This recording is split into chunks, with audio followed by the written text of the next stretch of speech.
संन्यास और भोक्तावाद और मन। आपने कई बार सुना होगा कि कई लोग ये आरोप लगाते हैं कई लोगों पर कि अरे देखो ये तो सन्यासी है लेकिन फिर भी दुनियादारी में जो है इतना लगा हुआ है, महंगी महंगी गाड़ियों में घूमता है, महंगे महंगे कपड़े पहनता है, महंगी महंगी घड़ियाँ जो है पहनता है, और भी मतलब बहुत कुछ। कई लोग ये भी कहते हैं कि देखो ये तो कहने को सन्यासी टाइप का इंसान है लेकिन राजनीति में आ गया है। कई लोग जो एक पर्टिकुलर घर में रहते हैं तो कई लोग इस बात पे भी जो है फिर आरोप लगाते हैं कि देखो ये तो अपने आप को बहुत साधु संत कहता है और इतने महंगे महंगे जो है मतलब शौक करता है ना। एक तो क्या है ना कि हमारी किसी भी इंसान की मतलब बाहर की दुनिया में जो इमेज बनी होती है ना, लोग उस हिसाब से आपको कंपेयर करने लगते हैं। और हर इंसान के मन में एक छवि होती है, एक पर्टिकुलर सब्जेक्ट के रिगार्डिंग, एक पर्टिकुलर विषय के रिगार्डिंग, एक पर्टिकुलर चीज़ के रिगार्डिंग, है ना। तो सामने वाला क्या करता है ना, फिर आपको उसी चीज़ से जो है तौलने की कोशिश करता है, आपको उसी हिसाब से जो है कंपेयर करने की जो है कोशिश करता है। और फिर एक ये परिभाषा सामने आ जाती है कि मेरे दिमाग में या समाज ने जिस चीज़ की जो परिभाषा बना रखी है, अगर आप उसमें फिट नहीं होते हो तो आप मतलब गलत हो, और यदि आप उसमें फिट बैठते हो तो आप मतलब बहुत अच्छे हो, है ना। तो ऐसी बात रहती है।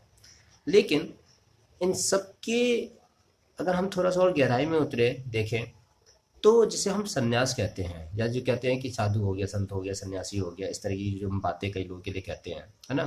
तो क्या इन सब का लेना देना गाड़ियों से होता है, कपड़ों से होता है, घड़ियों से होता है, मकान से होता है, इन सब से नहीं होता है? क्या सन्यासी साधु संत वाली जो भावना होती है उसका लेना देना मन से होता है? मैं ये नहीं कह रहा हूँ कि इंसान अपने सिर्फ शौक पूरे करने के लिए ज़बरदस्ती जो है अपने पास जो चीज़ें इकट्ठा करता रहे, जबकि उसकी ज़रूरत का सामान उसके पास है, उससे बहुत ज़्यादा इकट्ठा करता रहे। मैं ये नहीं कह रहा हूँ, है ना। इंसान को अपनी ज़रूरत के हिसाब से जो है सामान इकट्ठा करना चाहिए, क्योंकि एक जो आम इंसान है ना, तो उसके लिए जो ज़रूरत का सामान है, तो वो अगर उसके पास नहीं रहेगा तो फिर उसके लिए थोड़ा सा जो है सर्वाइव करना थोड़ा सा जो है कठिन हो जाएगा, है ना। उसके रोज़मर्रा के जो काम है उसको करना जो है थोड़ा सा कठिन हो जाएगा, है ना। तो सहूलियत के लिए वो कहते हैं ना कि आपकी जितनी ज़रूरत है आपने उस हिसाब से जो है सामान खरीदा, आपके पास बहुत सारा पैसा है, तो एक तो ये फिनोमेना सामने आता है कि आपकी जितनी ज़रूरत है उसके हिसाब से आपने ठीक ठाक घर बना लिया। कोई बहुत बड़ा जो है शीश महल नहीं बनाया लेकिन ठीक ठाक आपने घर बना लिया। आने जाने की सुविधा के लिए आपने एक वाहन ले लिया, ठीक है। तो वो एक ज़रूरत के हिसाब से है, मतलब एक आम इंसान की जो ज़िंदगी होती है, ठीक है। अभी हम एक आम इंसान की तरफ से देख रहे हैं कि वो जो सन्यासी वाली जो भावना है वो एक आम इंसान से कैसे जो रिलेटेड हो, है ना। ताकि इंसान जो है जिसे हम दुनियादारी कहते हैं उन सब की जो है चीज़ों से जुड़ा होते हुए भी इंसान के अंदर वो जो एक फीलिंग है, वो बनी रहे।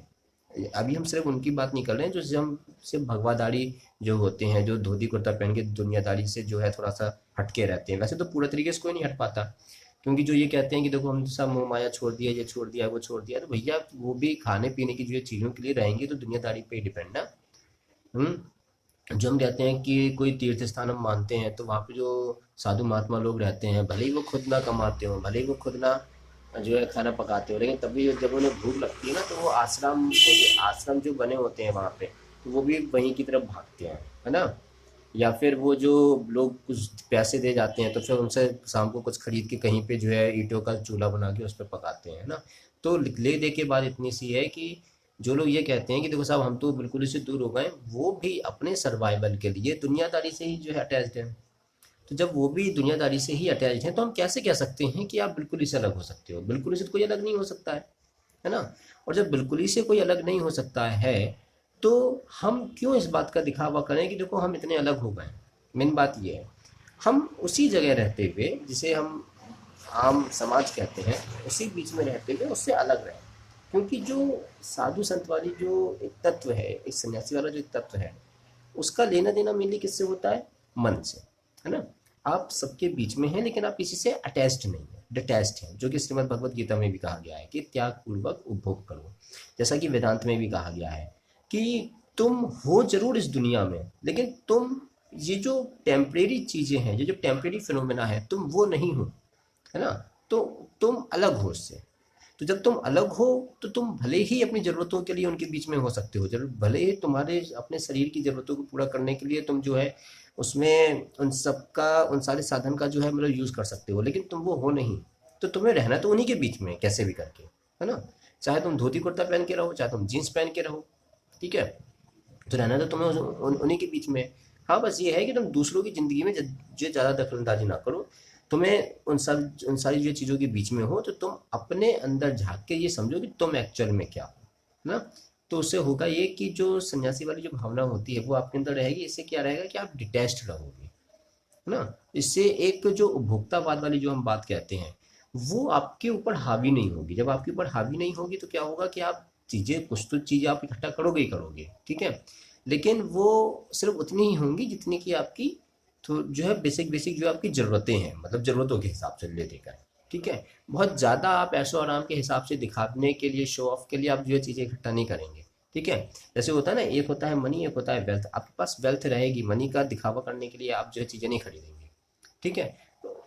और वहीं पे एक सेटिस्फेक्शन लेवल रहे कि ऐसा नहीं है कि मेरे पास पावर नहीं है खरीदने की, लेकिन मैं खरीद नहीं रहा हूँ। क्यों नहीं खरीद रहा हूँ? क्योंकि अब जो है मेरा जो दिमाग है, मेरा जो मन है वो बहुत ज़्यादा अटैच्ड नहीं है उस चीज़ से, ठीक है।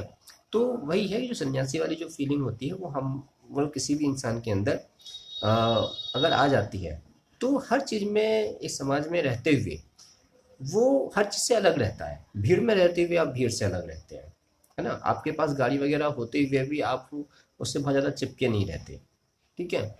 अब इसका असर देखने को मिलता है अर्ली एज में, जब हम यंगस्टर होते हैं, है ना। अगर हम अपने एकेडमिक लाइफ की अगर हम बात करें, स्टूडेंट लाइफ की बात करें, तो अगर यही चीज़ हम अगर थर्ड फोर्थ से या फिफ्थ सिक्स से जो है पढ़ाना अगर स्टार्ट करें, तो बच्चा जब तक 12th तक आता है, 17-18 साल का होता है, ग्रेजुएशन तक आता है, यानी कि लगभग 20-21 साल तक होता है, तो वो चीज़ ना उसके अंदर घर कर जाएगी। तो वो आगे के जो अपने करियर का जो डिसीजन लेगा, प्रोफेशनल लाइफ का जो डिसीजन लेगा, जो पैसा इकट्ठा करेगा, जो उसकी पर्सनल लाइफ होगी, जो उसकी स्पिरिचुअल लाइफ होगी, कंज्यूमरिज्म होगा, तो वो भी कुछ इस तरीके से होगा कि वो मतलब अपने अंदर ना वो जो वेदांत की जो मेन शिक्षा है कि मतलब आप सब के बीच में रहते भी आप उससे अलग हो, वो चीज़ उसके अंदर जो बैठी रहेगी। तो वो हर चीज़ को उसी तरीके से जो है मैनेज करेगा। वैसे आप इस बारे में क्या सोचते हैं? आप अपने विचार हम कमेंट बॉक्स में बता सकते हैं। धन्यवाद।